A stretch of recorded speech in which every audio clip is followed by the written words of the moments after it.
Les histoires d'amour finissent mal, en général. Mais qu'en est-il de leur début?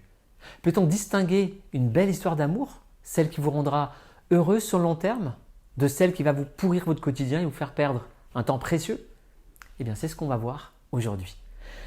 Alors tout d'abord, de nombreux paramètres entrent en jeu dans la réussite d'une histoire. Les gens changent, les situations évoluent et c'est normal. Incompatibilité de caractère, changement de vie, facilité d'aller voir ailleurs et besoin d'indépendance font que la durée de vie des relations a diminué dans le temps et que les ruptures sont courantes aujourd'hui. Quel que soit le début de votre histoire d'amour, vous ne pouvez pas être certain que ce soit le bon choix. Vous ne pouvez pas non plus savoir combien de temps va durer votre histoire. En revanche, on peut détecter rapidement si notre histoire sent bon le sable chaud ou si le chemin sera tortueux. Alors voici 5 signes que votre histoire d'amour commence mal. Signe numéro 1, pas de réciprocité des sentiments. C'est la base de toute relation, c'est logique, mais je préfère le rappeler.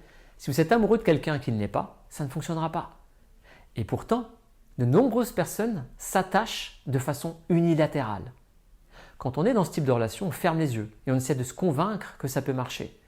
On y croit et on veut rester à tout prix avec cette personne. Mais il faut vous rendre à l'évidence, ça ne marche pas. C'est quand l'histoire est loin de nous qu'on arrive à prendre du recul et qu'on s'en rend compte. C'est normal de faire l'erreur une fois, mais ce n'est pas normal de la reproduire systématiquement. Signe numéro 2, une relation compliquée. Il pourra toujours y avoir des exceptions à la règle, mais ne vous y trompez pas. Une relation qui est compliquée dès le départ, dès le début de la relation, se transforme rarement en belle histoire d'amour sur le long terme. Quand on sait qu'une histoire qui commence de façon géniale peut terminer de la plus mauvaise des manières, pourquoi essayer de commencer dès le début avec des problèmes? Pour tester le schéma inverse? Signe numéro 3, des disputes dès le début de la relation. On a toute notre vie pour trouver des sujets de dispute avec notre partenaire. Alors pourquoi commencer dès le début? Si ça vous arrive dès le début de la relation, c'est pas vraiment bon signe. Et ne vous attendez pas à ce que ça s'améliore avec le temps. Ces problèmes pourraient s'effacer temporairement, mais ils reviendront toujours à un moment ou à un autre, et pas forcément au bon moment. Une petite remarque au passage, si ça vous arrive systématiquement avec tous vos partenaires, vous y êtes sans doute pour quelque chose. Signe numéro 4, il ne sait pas ce qu'il veut ou elle ne sait pas ce qu'elle veut. Autant quand on est jeune, on a l'excuse de ne pas savoir ce qu'on veut dans la vie, autant quand on a plus de 30 ans, ça ne devrait plus être le cas. Si la personne avec qui vous êtes mise en couple ne sait pas ce qu'elle veut, au bout d'un certain temps, fuyez cette relation. Car ce que veut cette personne, c'est vous faire perdre du temps et profiter de bons moments avec vous, c'est tout. Quel que soit l'âge, si au bout de 6 mois ou 1 an, la personne avec qui vous êtes ne sait toujours pas si elle veut faire sa vie avec vous, rangez vos affaires dans une belle valise et allez chercher le bonheur ailleurs.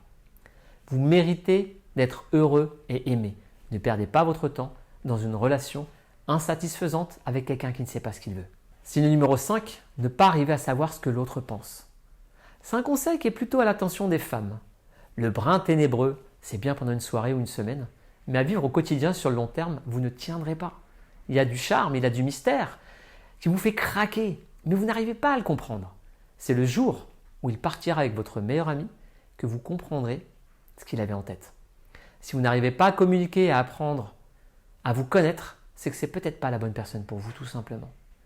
Mais alors, comment devrait débuter une belle histoire d'amour? La belle histoire d'amour, c'est celle où il y a au minimum une réciprocité des sentiments. C'est la condition de base de toute histoire. Mais c'est aussi celle où on se sent bien au quotidien. Tout semble simple ou naturel. On n'est pas en train de stresser pour rien. On se sent en confiance. Et la relation est basée sur des échanges honnêtes et sincères. On n'a pas besoin de tout se dévoiler, bien entendu, mais c'est fluide, c'est simple. Alors si votre histoire ne ressemble pas à celle-ci, ça ne signifie pas qu'elle ne fonctionnera pas, bien entendu. Mais au prix de quels efforts? Les histoires d'amour finissent mal en général, alors on pourrait au moins les débuter de la meilleure des manières. Car je pense que toutes les histoires d'amour ne se valent pas malheureusement.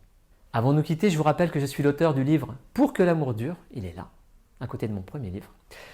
Un livre qui vous donne toutes les clés pour vivre des relations épanouissantes et durables et surtout pour arrêter de faire les mêmes erreurs dans votre vie amoureuse. Alors pour l'instant, ce livre est disponible uniquement sur Amazon en format papier Kindle et je vous mettrai le lien dans la description. Je vous rappelle également que j'offre le petit guide de l'amour aux personnes qui s'abonnent à ma newsletter sur mon site internet. Vous trouverez également le lien en description. Je vous embrasse et je vous dis à très bientôt.